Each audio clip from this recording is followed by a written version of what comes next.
What is going on, everyone? Little Chichi here, and welcome back to episode 58 of the RuneScape Peer Series. This place may look very familiar to you guys, but I'm actually trying to get some more Castle Wars tickets. The majority of the series, my account pretty much looks like this, has the Halo, Castle Wars top. However, I have not grinded out the legs, and shout out to my buddy Croven, who actually assisted me with this grind. But essentially, you can pretty much just kind of boost your way getting really quick, easy tickets at Castle Wars just by getting 2 accounts, going to free-to-play world, and just doing your own games. It does take the whole 20 minutes, which kind of sucks, but nonetheless, decided to actually get myself another pair, or really to complete the entirety of the decorative set. So now I have the Castle Wars Halo, the Castle Wars top, and the decorative bottoms. Yo, this looks freaking ballerlicious. Well, anyways, so in today's episode, we're going to jump in. I actually want to complete my 99 fishing goal because for the most part, I've been grinding this pretty much offline for quite a bit.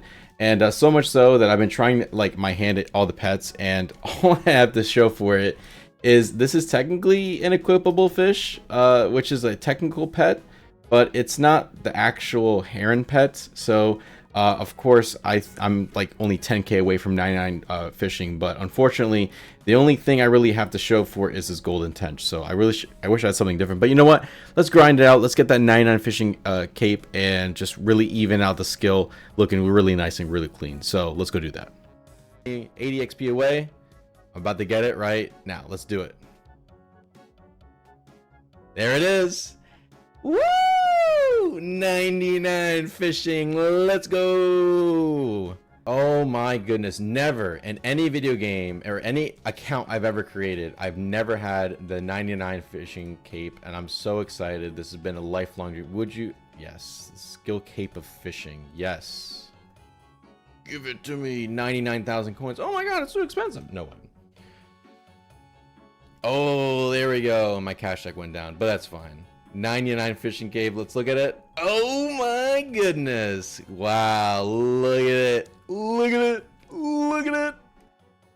99 fishing. Woo!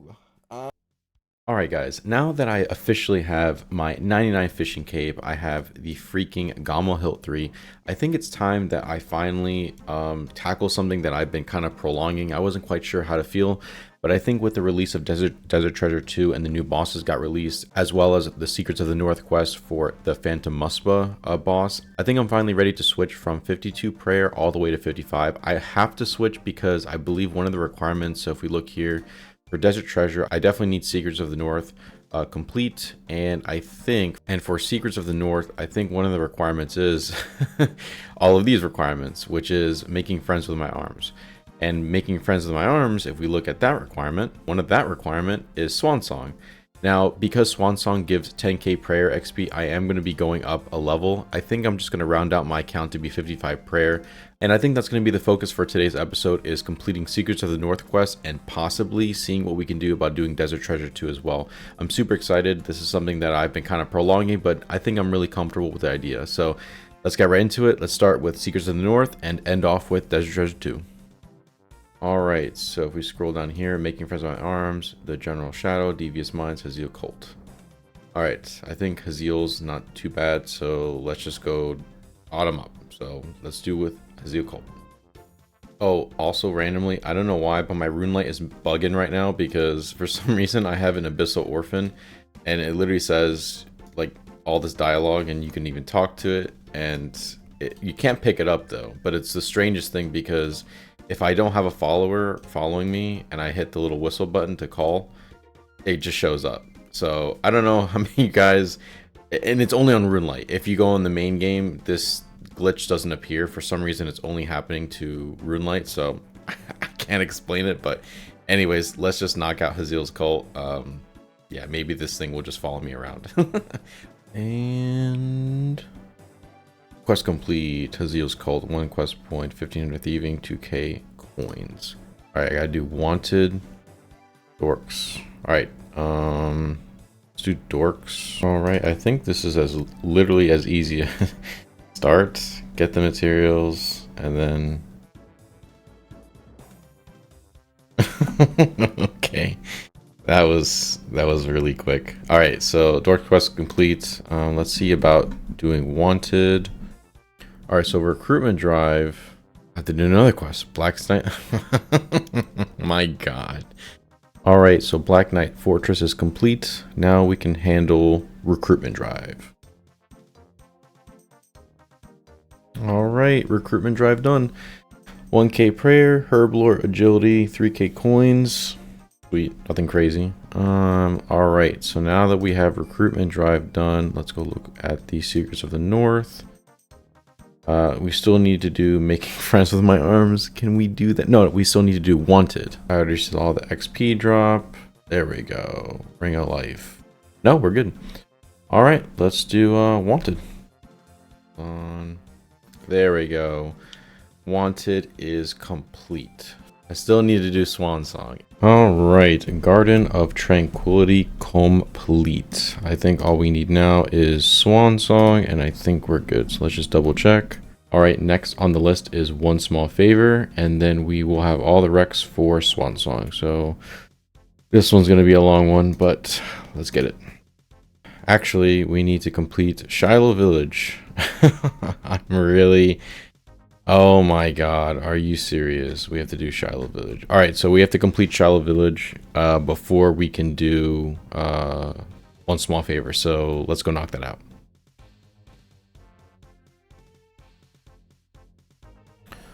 Oh my God, that quest sucked. Bro, this quest took me like 30 freaking minutes. Oh my God. And that was just a prereq to the prereq, which is One Small Favor, which I already know is going to be the bane of my existence. But you know what? Let's get right into it.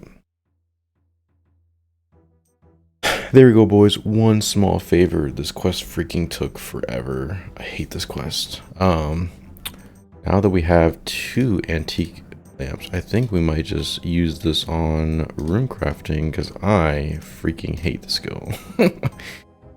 Rune crafting again. Ooh, is that another level? 61 rune crafting, boys. All right, that's everything for Swan Song. Let's go knock this one out. 50. All right, there we go. Swan Song complete. 2 quest points, 50k fishing, 15k magic, 10k prayer, and the rest is crap. Yeah, I think I can go up to 55 prayer without going up a combat. So I think that's pretty cool. So, all right, I think it's my arm. Yeah, making friends with my arm. So sweet. So we can now do making friends with my arm and complete this quest because we have everything. Swan Song, my arms, Romeo and Juliet, all that fun stuff. So yeah, let's get going. There we go. You have made friends with my arm. 2 quest points, 50k agility. Let's go. All right, let's look at the requirements for Desert Treasure 2. What are we missing? Ooh, goodness. We are missing a lot still. It's like we barely put a dent. So it looks like there's just 2 more things. Let's do the General Shadow and continue on. Quest complete Devious Mind Smithing, Fletching, and Rune Crafting. Not any levels, but only 25k till 62 Rune Crafting. All left to do is the mini quest, the General Shadow. I think I have everything. We'll do this, and then we can finally do the Secrets of the North. All right, let's go. So looks like we accomplished the quest, and we get this Shadow 2H, which is kind of cool. Anyways, I think, if I'm not mistaken, that should be every single quest for Secrets of the North.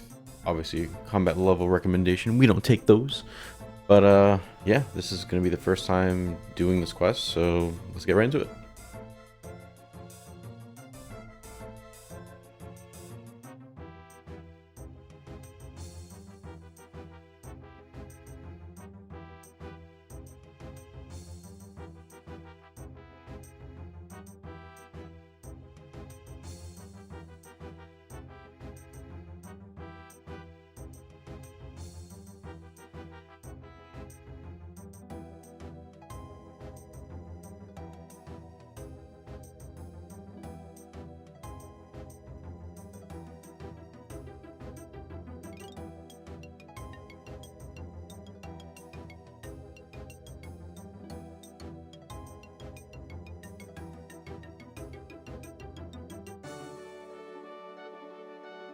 No, wait. Let's go! Let's go, Secrets of the freaking North. Let's go. Hype, hype, hype, hype, hype. Now for Desert Treasure 2, we still have a handful of things below Ice Mountain, Temple of the Eye, the Garden of Death. Oy. Okay. Alright, cool. I think we're just gonna continue this on and let's see how many we can knock out. Let's go. Temple of the Eye complete. So let's see the Garden of Death. We're good. Alright, let's complete this one. There we go, Garden of Death complete. Alright, looks like we have Below Ice Mountain and his faithful servants. So let's do Below Ice Mountain. Alright, Below Ice Mountain complete. One last thing to go. Alright, should just have to talk to the strange old man, and we will have all requirements for Desert Treasure 2. Boom.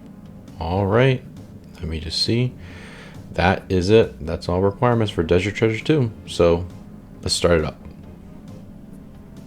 For those interested following along, I'm going to fight Valdorvas, and this is pretty much my inventory setup for what I use for the fight. I pretty much used Dragon Scimitar for the main hand, as well as a DDS, 1 Super Combat Potion, 3 Restores, 2 Sarah Brew, and the rest just Manta Ray and Karam 1 with 1 Teleport out, a Stamina, and a Xerix just for quick telly. This is a very challenging fight. For those who've never killed this boss before, or this is the first time, feel free to copy this setup because this is a very tough fight. Just for tips, you can pretty much stand in the north area. You'll see me stand there in a second, but I'm pretty much just going to stand in that northern spot next to the pillar, and you're pretty much just going to be just dagger specking the boss down, as well as I think I had the ring. I think it was a berserker ring for the fight, just to deal some extra damage. But it's a pretty tough fight, especially for those who are 60 attack like myself. I tried a combination of using Dragon Warhammer, DDS, Dragon Halley, just really just varying different weapons just to use for the fight, and this is pretty much what I found successful. So if you guys want to copy it, feel free to. But yeah, this is overall a very tough fight, but I'm super happy I got it done.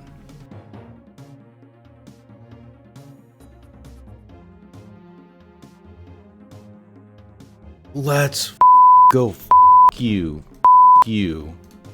Oh my god, this boss, honestly, Jesus. Alright, so if you guys are still following along, feel free to copy my setup for the Leviathan. I pretty much use Manta Rays, Karam 1, 1 Raging Potion, 1 Stamina. It's predominantly a range fight, so feel free to bring a ZCB. I use it for the spec because it's super helpful at the beginning, as well as Stamina Potions, Prayer Pots.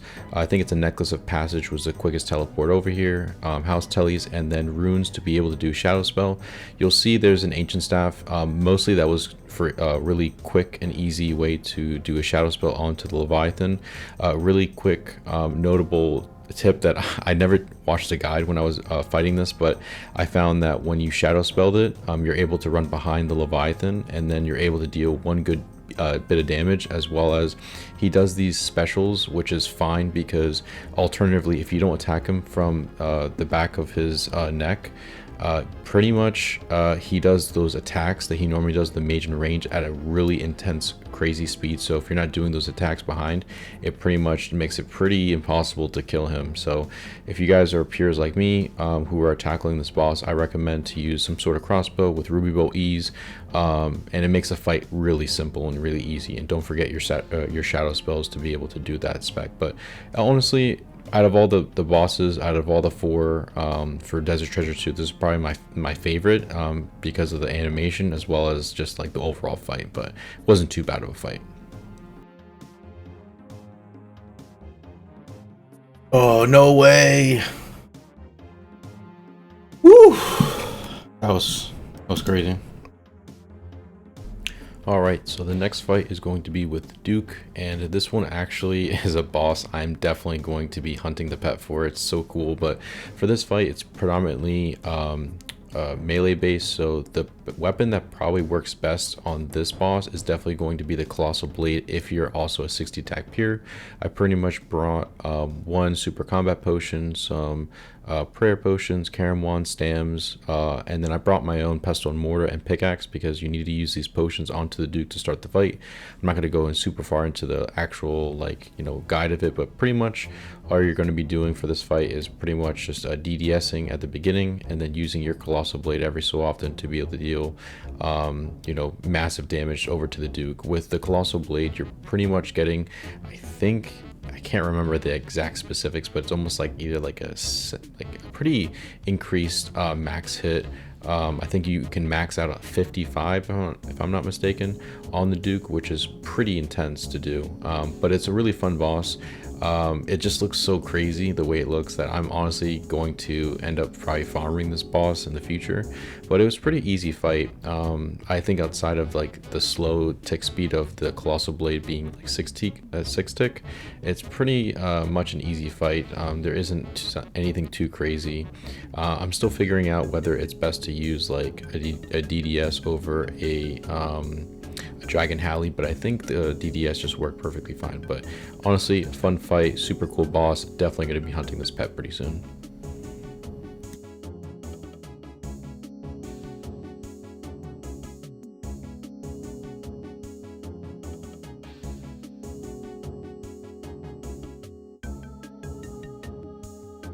Alright, and for the last setup, I'm pretty much using the Tumican Shadow on the last boss, Whisperer.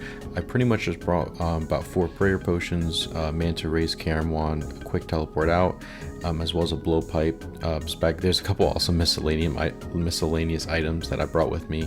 I didn't mean to. I just didn't know what to bring for the final fight, and it didn't feel like rebanking if I needed something just for the fight. But pretty much it's not too bad of a boss. I'd say it's the most time consuming because there's 4 different mini phases with this boss.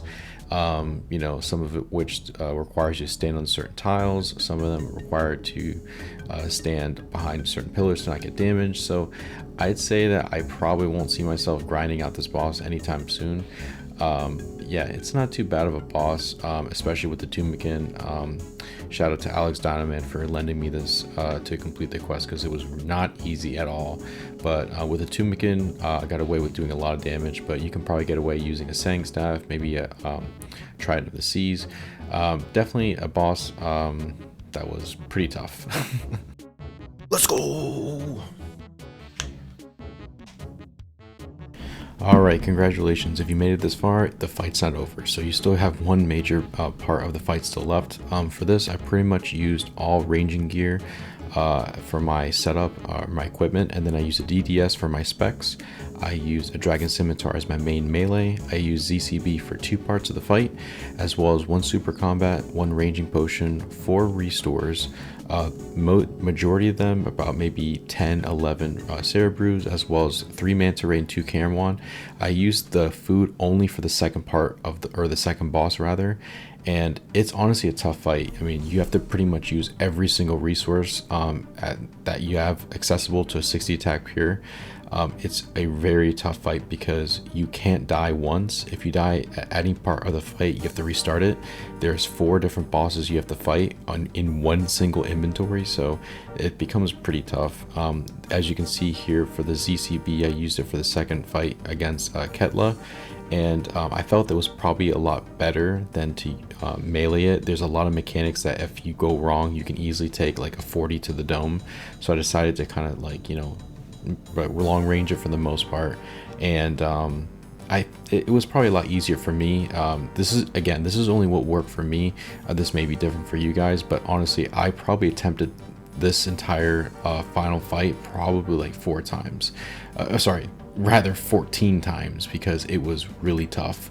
And the frustration was real. This is a very difficult boss, and just when you think it's all over and my supplies was running low, you still have one final fight to do for one of the final bosses. So that's where I used the ZCB for the final bit of the fight. A couple times I got like super low HP, but I clutched it out and finally got this quest done.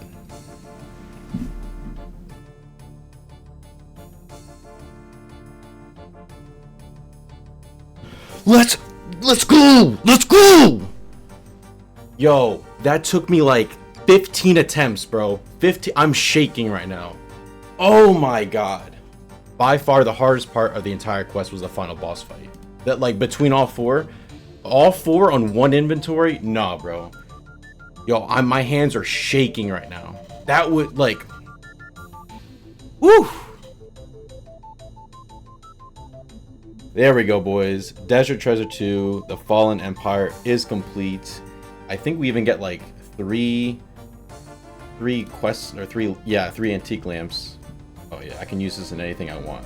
Right, let's not use this on defense, but I'll probably end up using this on magic. 100,000 experience in magic. Yeah, let's do it. 100,000. More options. Magic. Let's do it. Not mess this up again. Magic again. Woo! Oh my goodness. Alright, boys. Well, we did it. Quest complete. Desert Treasure 2 of the Fallen Empire has been accomplished. We even get the Ring of the Shadows, which is sweet. Between all of the questing I've done, we now have access to Phantom Musfa. We have final access to all of the new Desert Treasure 2 bosses as well. And I'm super excited. Man, I am amped up right now. If you guys can't tell, like, I am like super stoked. But honestly, woo! I am, look how much supplies I had. I had one sip of Ceradomin brew and then 1 sip of Restore. I know that I probably could have done this a lot more efficiently, more effective, but you know what? I'm done.